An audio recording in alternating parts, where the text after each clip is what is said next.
ચલો ભાઈ આગળનો પ્રશ્ન તમારા માટે આવે છે. હા, કોના માટે? બહેનો માટે. આ બી પાર્ટ વાળા માટે જવાબ આવે છે. જવાબ પણ આવી ગયો છે.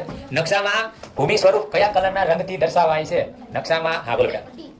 ડી 2 અને 3 બંને કહે છે. બરોબર, તો હું ડાયરેક્ટ ટિક કરીને કહું છું કારણ કે બીજો કોઈ ઓપ્શન આપણી પાસે છે નહીં. બીજા જણા બોલાવો તો આપણે કમ્પેરિઝન કરે. વાહ, વેરી ગુડ. ડી 2 અને 3 બંને. બરોબર, હા સરસ. ચલો નેક્સ્ટ. સૂકા ઝાકરા વાળા જંગલો કઈ જગ્યાએ આવેલા છે? તમારા માટેનો પ્રશ્ન છે. સૂકા ઝાકરા વાળા જંગલો કઈ જગ્યાએ આવેલા છે? સ્કોર બોર્ડ તમે જોઈ શકો છો. હા બોલો બોલો. હરિયાણામાં સૂકા ઝાકરા કઈ છે? બીજા કોઈને કઈ? હા આરતી બોલો. હરિયાણા કઈ છે? બોલો. બોલ. હા ત્રણ ટ્રામ તો પૂરી થઈ જાય. તો હરિયાણા હું કરી નાખું છું ભાઈ. હવે નો હાલે ભાઈ. તો તમે કીધું ખરા ઓપ્શન તમને આપ્યા તો છે. કોઈ નિયમ નિયમ કહેતો તો પણ બે ટાઈમ કઈ. હા ભાઈ ચલો સ્કોર બોર્ડ તમે જોઈ શકો છો. Score board 1 minute score board બધાને દેખાઈ દઉં. એ પાર્ટ વાળાને 2 ખોટા પડ્યા છે, એક સાચું છે.